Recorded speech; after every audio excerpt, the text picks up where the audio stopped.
Hey guys, and welcome back to another video on my channel. Today's video is actually going to be a Mystery Monday video regardless of when it goes up because I think there's a slight chance that this will be going up on Tuesday morning. So it is a Mystery Monday going up on a Tuesday.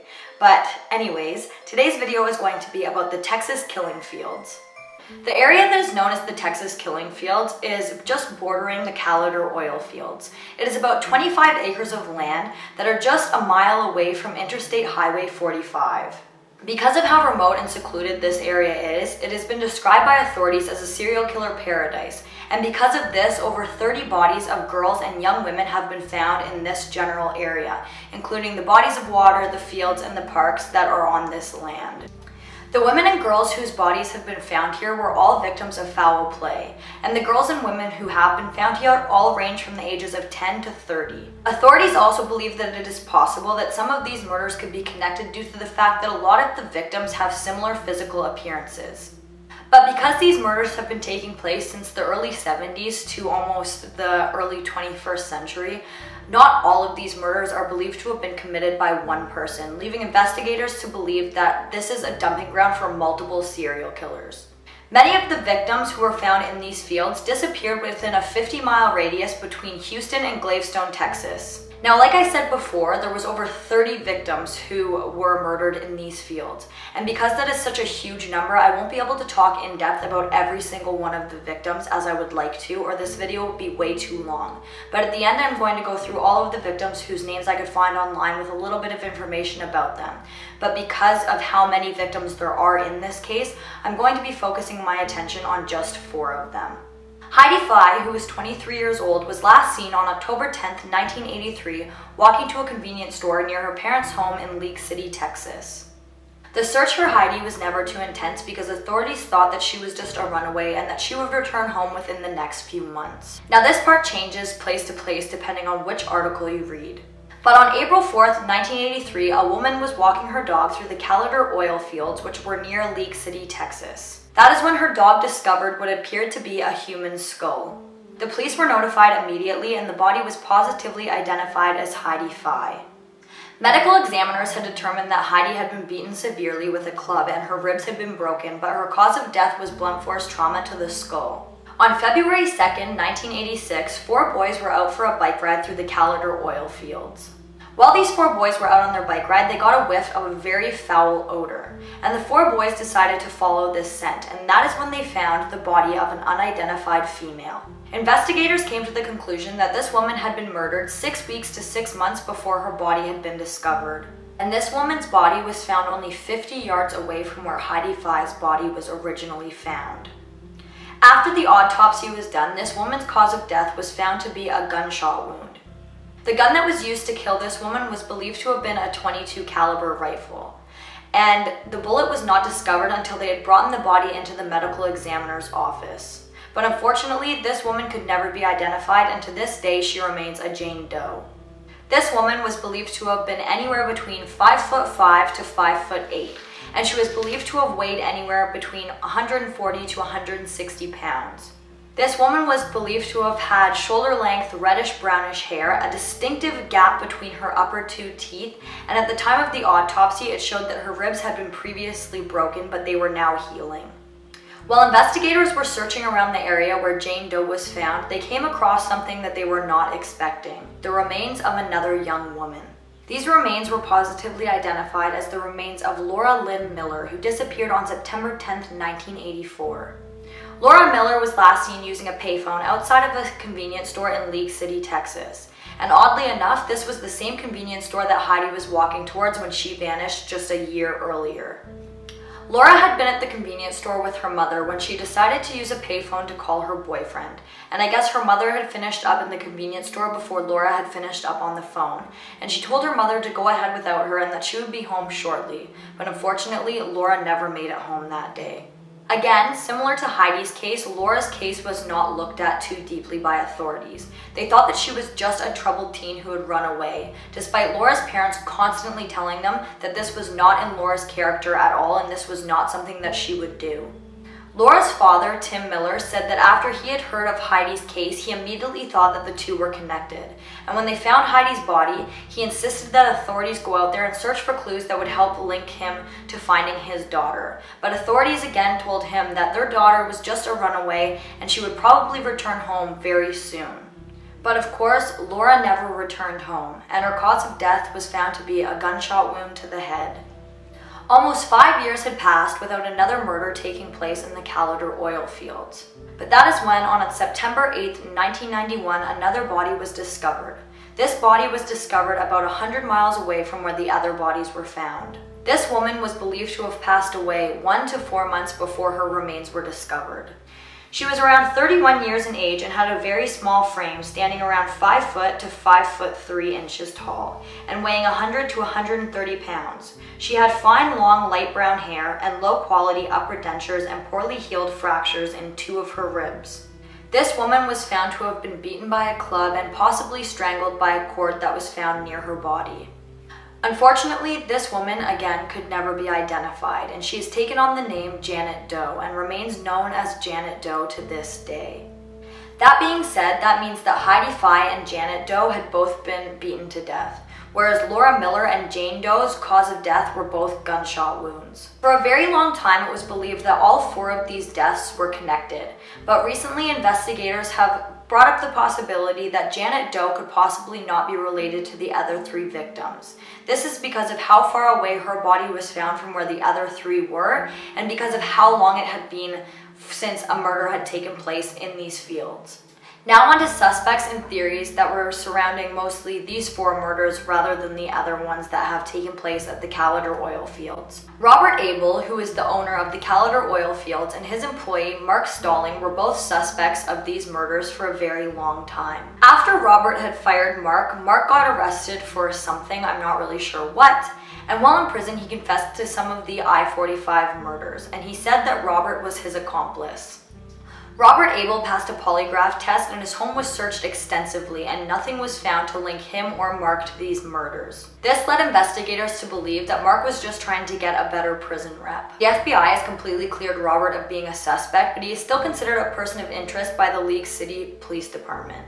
On December 22, 2005, a local Houston news reporter had said that Tim had received a letter from somebody claiming to have been responsible for the death of Laura Miller as well as the other victims. I'm going to insert the letter here so that you guys can read along with me. But it was written in old, like how old ransom letters would be written. Like they cut out letters from newspapers and words from newspapers and magazines and glued them onto a piece of paper and then sent them to Laura's father, Tim. Just a fair warning, the letter is very difficult to read.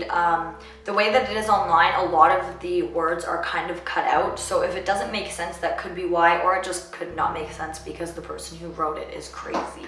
But here we go, let me try and read this. Tim Miller, boo, it's me you're looking for. You have not seen me, but I was the last man your Laura saw, and many more. The police won't get me, for I am too smart, and I tampered with the evidence. And Super Fudge works well, the silent killer, with his silence broken, but my identity is still a secret. Understanding who is at fault is key. And then I think it says, her behind this monster in me that makes me kill other Caucasian girls with brown hair. Second, I Kill series or the League City Field of Death. The hundreds of I-45 deaths, all the ones with the hair who are white and look enough like her. Now and then some from a convenience store phone. I am the only one killing girls, Tim. No Mexican, no yellow, no giant killed by me. The very first killings in the series was some other guy too.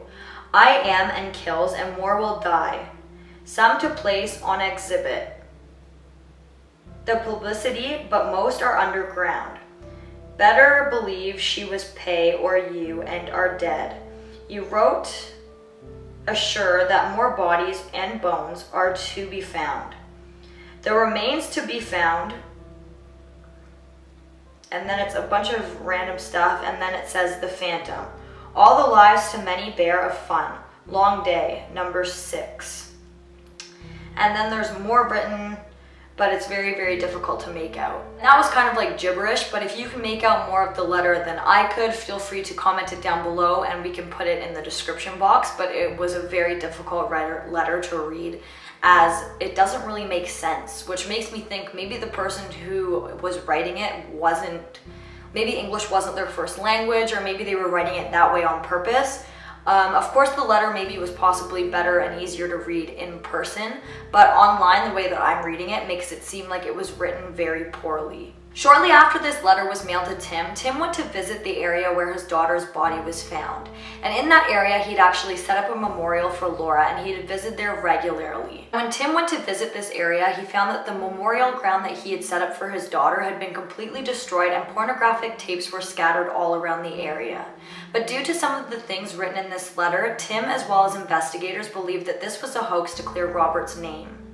And they obviously don't know who wrote this letter or they would get arrested, but it is believed to have been one of Robert's loved ones because he had just passed away just before this letter had come out. So maybe they just wanted to clear his name now that he was deceased and couldn't clear it for himself. Another suspect in this case, which is the one that I think looks more promising than Robert, was a 60-year-old man by the name of Clyde Hendricks. Clyde had been found responsible for the murder of Ellen Ray Benson, who was last seen at a League City nightclub in July of 1984. 28 years before being charged with the murder, Clyde was actually charged with tampering with a body, after telling investigators a very, very crazy story about how Ellen had passed away.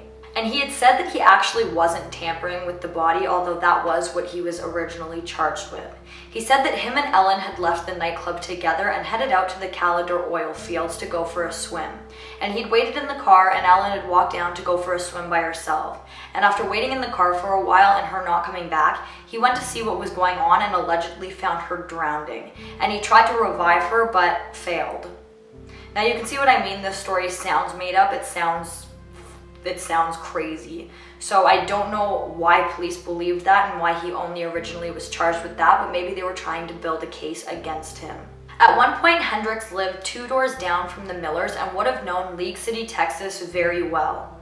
On top of this, investigators spoke to many women who knew Clyde, and they had all claimed that he was an absolute monster, and some of them even said that he had spoken about having links to the killing fields.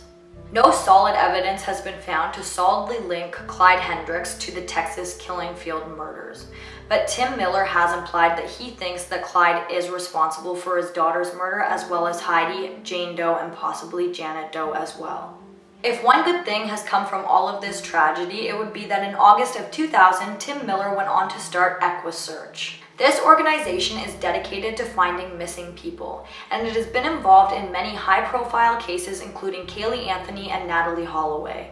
And the work that this organization has done to try and find these people is absolutely amazing. My heart absolutely breaks thinking about this case and how many young women and girls have lost their lives at the Texas killing fields. My heart sincerely goes out to all of the victims' loved ones and families, and for their loss and grieving of all of these young women. Because of the enormous amount of women and girls who have been found deceased in this area, I think it is unlikely that every single one of these cases will be solved. But hopefully the city will come together and put something like CCTV footage or something like that down there to monitor the people who are coming and going out of these fields, because this is a serious, serious problem. Now, before I end this video, I just want to touch base briefly on all of the victims who have lost their lives at the killing fields. The victims from the 1970s start with Colette Wilson, who was 13 years old. Then Brenda Jones, who was age 14. Gloria Gonzalez, age 19. Alyssa Craven, age 12. Debbie Ackerman, age 15. Maria Johnson, age 15. Kimberly Pickford, age 16. Georgia Gier, age 14. Brooks Bracewell, age 12. And Karen Preddy, age 28. Now I'm going to talk about the victims who lost their lives in the 1980s. Tamara Ellen McCurry, age 22. Sandra Rambert, age 14. Shelley Kathleen Sykes, age 19. Lori Lee Tremblay, age 15. Michelle Dutharty Thomas, age 17. Erica Ann Garcia, age 14. Susan Richardson, age 22. Now the 1990s victims. Maria del Carmen Estrada, age 21. Trellis Sykes, age 16. Diana Rebuller, age 9. Dana Sanchez, age 16. Lynette Bibbs, age 14. Tamara Fisher, age 15. Crystal Jean Baker, age 13. Laura Kate Smither, age 12. Jessica Lee Kane, age 17. Tina Flood, age 23. Wanda Mae Pitts, age 18. Amber Hagerman, age 9. Now the 2000s victims. Tot Tran Harriman, age 57. Tara Trusty, age 23. Laura Ayal, age 13. Maria Isabel Solis, age 16. Natasha Nicole Solidum, age 30.